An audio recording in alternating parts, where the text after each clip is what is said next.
वयसः परिणामे अपि यः खलः खलक एव सः सुपक्वमापि माधुर्यम नोपयातीन्द्रवारुणम। उद्देश्य रहित दीर्घकालिक जीवन की अपेक्षा चाणक्य शुभ कर्मों से युक्त अल्पकालिक जीवन को अधिक श्रेष्ठ मानते हैं। वे कहते हैं कि अनेक दुखों तथा पापों से युक्त दीर्घ जीवन अत्यंत कष्टदायक होता है। ऐसे जीवन का मनुष्य के लिए कोई महत्व नहीं है। इसके विपरीत यदि मनुष्य का जीवन सत्कर्मों से युक्त हो, वह अल्प होने पर भी परम सुखदायक होता है। इसलिए मनुष्य की आयु कितनी भी हो, उसे सदैव सत्कर्म करना चाहिए।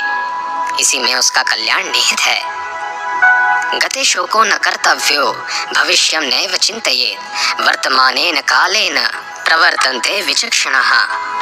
ऊपरेक्त श्लोक द्वारा पिछली बातों को याद करके बार बार दुखी होने या निराशा प्रकट करने वाले मनुष्य को परामर्श देते हुए चाणक्य कहते हैं कि बीता हुआ समय लौट कर नहीं आता, उसमें घटित घटनाओं को बदला नहीं जा सकता, इसलिए उसे बार बार याद करने से कोई लाभ नहीं होता। अतः मनुष्य को उसे भूल जाना चाहिए। इसी प्रकार भविष्य में क्या घटित होने वाला है, मनुष्य इससे भी पूर्णतः अनभिज्ञ होता है, इसलिए उसका चिंतन भी व्यर्थ है। मनुष्य को केवल अपने वर्तमान पर ध्यान केंद्रित करना चाहिए। यदि वह वर्तमान को सुधार लेगा तो उसका भविष्य अपने आप ही उज्जवल हो जाएगा। स्वभावेन हि तुष्यन्ति देवा सत्पुरुषः पिता ज्ञातः स्वन्नपानाभ्यम वाक्यदानेन पंडितः। सद्व्यवहार और उत्तम स्वभाव का महत्व बताते हुए चाणक्य कहते हैं कि मनुष्य बिना अधिक परिश्रम किए केवल अच्छे आचरण और स्वभाव द्वारा ही विद्वान व्यक्ति, सज्जन पुरुष और पिता को संतुष्ट कर सकता है।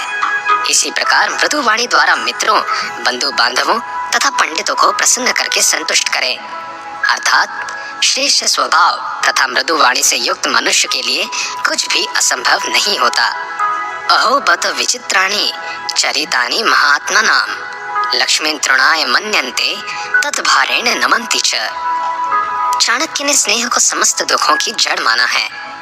इस विचार को वे उपर्युक्त श्लोक द्वारा स्पष्ट करते हुए कहते हैं कि मनुष्य जिसके साथ भी स्नेह से बन जाता है, उसका जीवन उसी के अनुरूप चलने लगता है। जब वह व्यक्ति दुखी होता है तो उसे देखकर स्नेह बंधन में बंधा मनुष्य भी दुखी हो जाता है। इसी प्रकार वह उसके सुखों में भी अपना सुख तथा उसके भय में अपना भय देखता है। यही स्नेह जीवात्मा को बार बार जीवन मृत्यु के चक्र की ओर धकेलता है। इसके विपरीत स्नेह से रहित मनुष्य के लिए सभी एक समान होते हैं। उसे न तो किसी के दुखी होने से दुख होता है और न ही किसी के सुखी होने से सुख। वह हृदय में सभी के लिए एक ही भाव रखता है। इसलिए विद्वान मनुष्य को अत्यधिक स्नेह का परित्याग करके सुखमय जीवन व्यतीत करना चाहिए। अनागति विधाता च प्रत्युत्पन्नम तितस्तथा द्वावेतौ सुखमेधते यद भविष्य विनश्यति। केवल भाग्य के सहारे जीवन यापन करने वाले मनुष्य अपने बहुमूल्य जीवन को व्यर्थ ही नष्ट कर लेते हैं। लेकिन जो मनुष्य पुरुषार्थ द्वारा संकट की स्थिति से पूर्व अपना बचाव कर लेते हैं तथा जो विपरीत परिस्थितियों से भी जुड़े रहते हैं, वे सदैव सुखमय जीवन व्यतीत करते हैं। चाणक्य का मानना है कि यद्यपि भाग्य को बदला नहीं जा सकता, मनुष्य जो लिखवा कर आया है वह उसे भोगना ही होगा, लेकिन पुरुषार्थ एवं कर्म द्वारा प्रतिकूल भाग्य को भी अनुकूल बनाया जा सकता है। इसलिए मनुष्य को पुरुषार्थ से पीछे नहीं हटना चाहिए। राजनी धर्मिणी धर्मिष्ठः पापे पापः समे समः राजा न मनवृतन्ते यथा राजा तथा प्रजा। जिस राज्य का राजा धार्मिक और गुणी होगा, वहाँ की प्रजा भी धार्मिक और गुणी होगी। और यदि राजा पापी होगा तो प्रजा भी वैसे ही आचरण करेगी, क्योंकि प्रजा राजा का ही अनुसरण करती है। तभी तो कहा गया है यथा राजा तथा प्रजा। जीवंतम मृतवन मन्ये देहिनम धर्मवर्जितम मृतो धर्मेण संयुक्तो दीर्घजीवी न संशयः। चूंकि अधर्मी व्यक्ति सदैव पाप, व्याभिचार और बुरे कर्मों को बढ़ावा देता है, समाज को उससे लाभ की अपेक्षा हानि ही होती है। इसलिए चाणक्य की दृष्टि में अधर्मी मनुष्य जीवित होते हुए भी मृतक के समान है। इसके विपरीत जीवन भर शुभ एवं सत्कर्म करने वाले मनुष्य मृत्यु के उपरांत भी स्मरणीय होते हैं। उसका यश और कीर्ति मृत्यु के बाद भी उसे जीवित रखती है। इसलिए मनुष्य को सत्कर्मों द्वारा मान सम्मान एवं यश प्राप्त करना चाहिए, जिससे मृत्यु के बाद भी लोग उसे याद करके जीवित रखें। धर्मार्थ काम मोक्षाणाम यस्यैको अपि न विद्यते अजागलस्तनस्यैव तस्य जन्म निरर्थकम।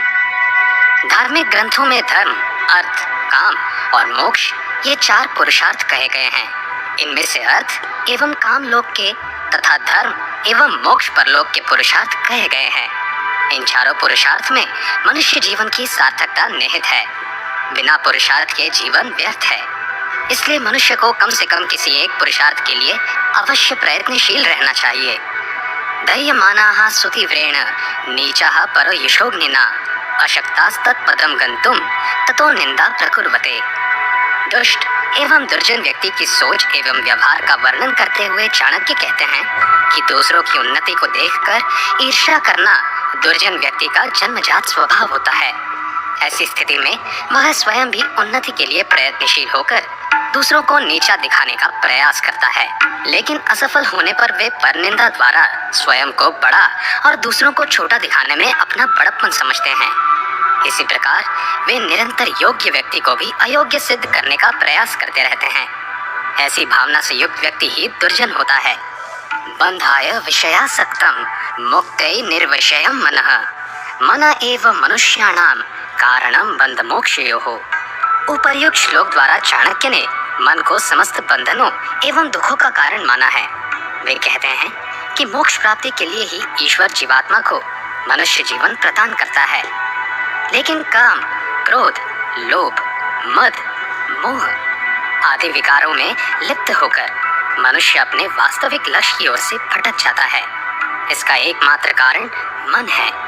मन ही मनुष्य को विषय वासनाओं की ओर धकेलकर उसे पाप कर्म की ओर अग्रसर करता है। मन के वशीभूत हुआ मनुष्य जीवन मृत्यु के चक्र से कभी मुक्त नहीं हो सकता। इसलिए मनुष्य को चाहिए कि वो मन को समस्त विकारों से रहित करके अपने वश में करे, तभी परलोक में उसका कल्याण संभव है। देहाभिमाने गलिते विज्ञाते परमात्मिनि यत्र यत्र मनोयति तत्र तत्र समाधेय।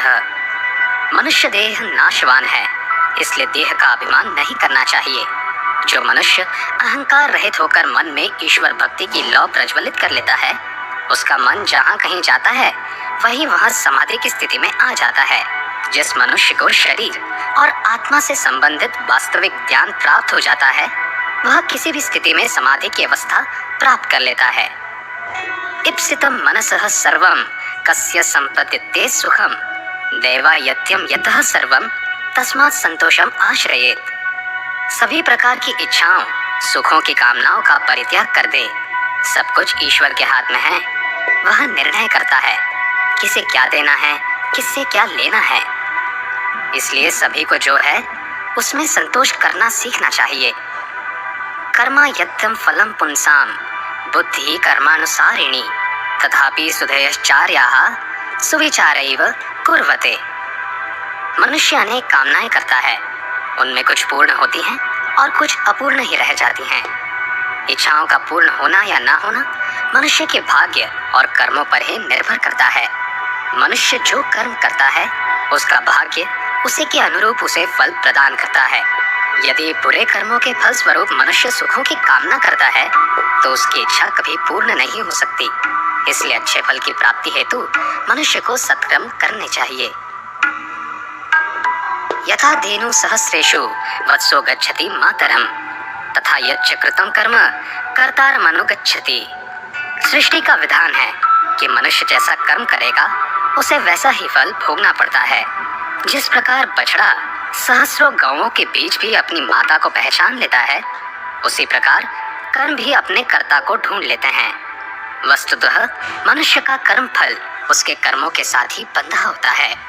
इसलिए सदैव सत्कर्म करें जिससे श्रेष्ठ फल प्राप्त हो सके। अनवस्थित कार्यस्य न जनेन वने सुखम जने दहति संसर्गो वने संग विवर्जिनम। जो मनुष्य उद्देश्य रहित होकर जीवन व्यतीत कर रहे हैं, उन्हें न तो घर में शांति मिल सकती है और न ही वन में। ऐसे मनुष्य का जीवन बोझ के समान है जिनसे किसी को लाभ नहीं होता। इसलिए जीवन में उद्देश्य का होना अत्यंत आवश्यक है।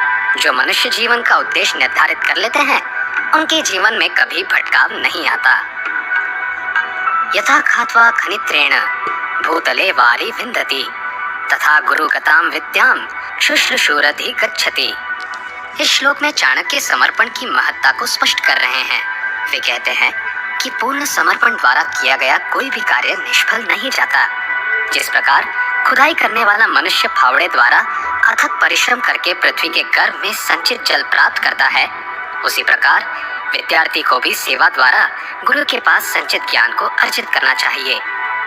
एकाक्षर प्रदातारम यो गुरुम नाभिवंदति श्वानयो निशितम भुक्त्वा चांडालेष्वभिजायते। वेदों एवं पुराणों में ओम को एक अक्षर बीज मंत्र कहा गया है। उसी के महत्व को चाणक्य ने उपर्युक्त श्लोक द्वारा व्यक्त किया है। वे कहते हैं कि बीज मंत्र ओम के उच्चारण द्वारा मनुष्य को ब्रह्म से संबंधित तत्व ज्ञान सहज ही प्राप्त हो जाता है। तत्व ज्ञान का उपदेश देने वाला व्यक्ति समाज को सही दिशा प्रदान करता है।